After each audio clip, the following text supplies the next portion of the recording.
Good morning, dear students. So today we are discussing the Davison and Germer experiment. So this experiment has explained the Davison and Germer experiment explains the wave nature of electrons. Okay. So the wave nature of electrons it is experimentally it is been verified by the Davison and Germer in the year 1927. Okay, so the wave nature of electrons was experimentally verified by the Davison and Germer in the year 1927. So in the last class we discussed the derivation, that means expression for the de Broglie wavelength, right? Okay. So now we are discussing the Davison and Germer experiment. So this is what the diagram of the experiment. So now I will explain you the construction of this experiment. Okay.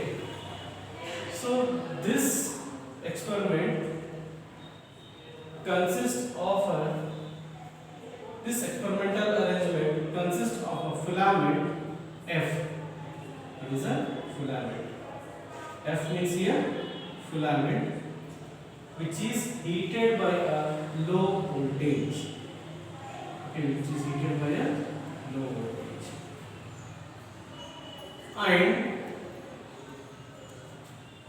And also it consists of an anode along the axis of this, what we can say, this filament, the same line of this filament we are having the anode here. Okay, so the electrons, okay, because of by heating the filament by low voltage, okay, the electrons are going to be accelerated. Like electrons are going to be accelerated by a desired velocity using a high voltage battery. Okay. So these electrons which are accelerated by the filament are going to be passed through this anode. Okay. So this anode is in the form of a cylinder. It is in the form of a cylinder. Okay. So the accelerated electrons which are being accelerated by a desired velocity using a high voltage battery, these electrons are being passed through the anode, and this anode is in the form of a cylinder. So these electrons are going to be passed through the anode in the form of an electron beam. Okay. So the electrons beams are going to be fall on the nickel crystal. So these electrons which are passing by the filament and through the filament and the anode are being made to be fall on the nickel crystal. Okay. And when these electrons, once they fall on the nickel crystals, these are being scattered.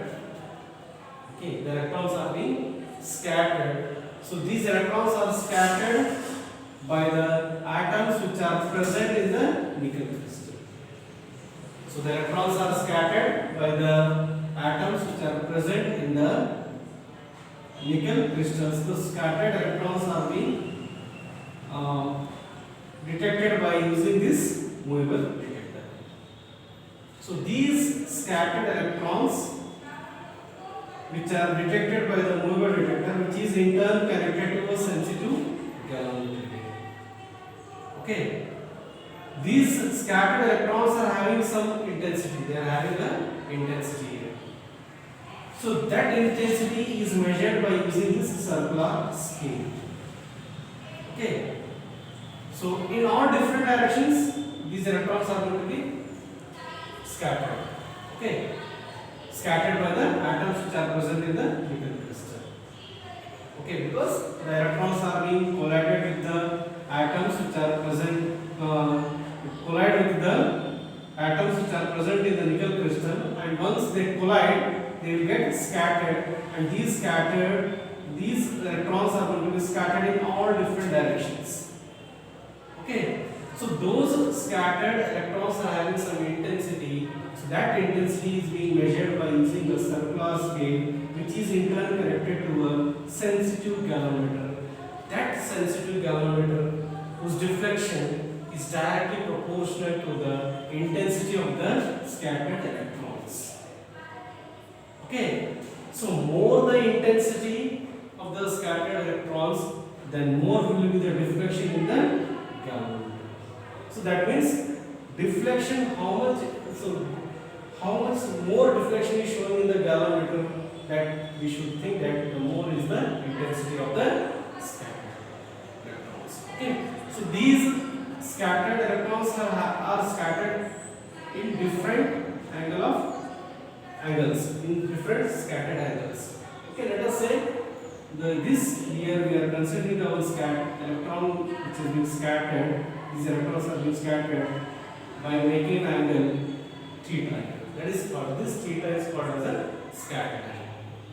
Right? So this movable detector which is detecting the electrons, okay, and if I move this movable detector in all different directions, then I am going to be getting some different deflections in the sensitive galvanometer. That means it shows the different intensity of the scattered electrons. Okay, so this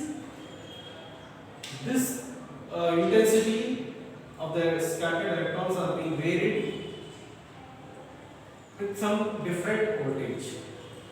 Okay, some different voltage, right?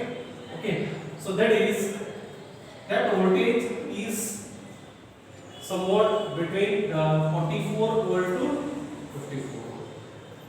So it was observed that at 54 voltage, at the desired voltage,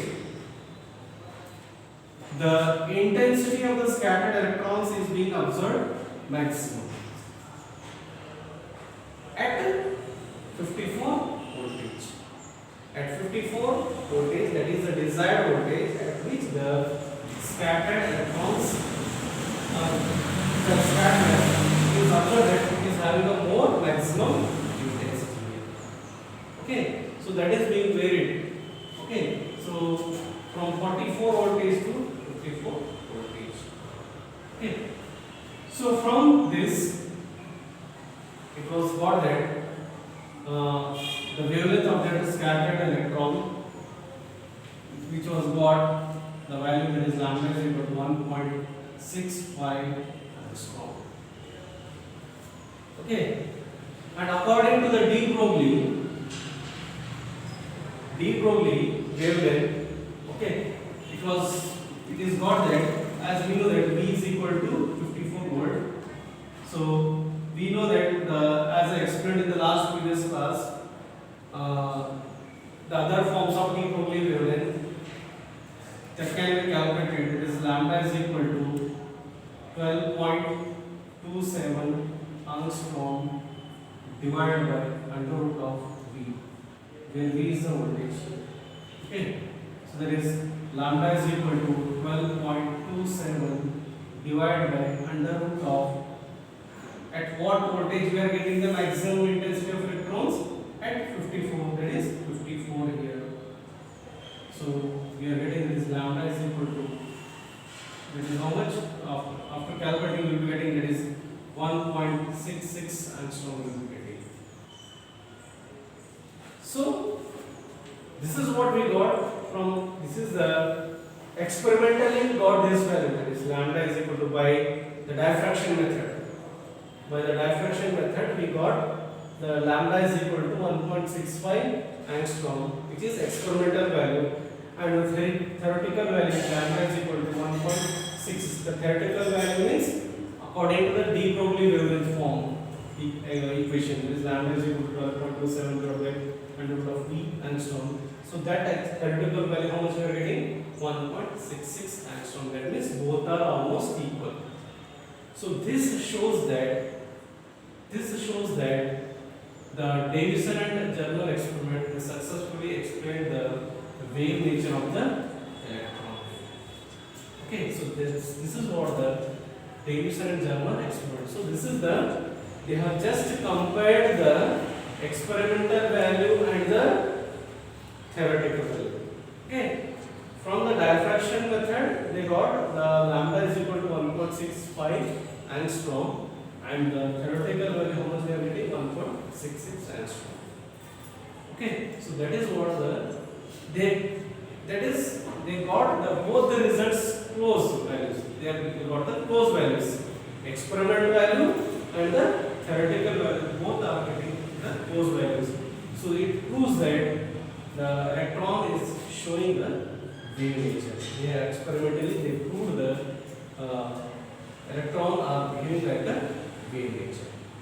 Okay, so that is what the Davison and Germer.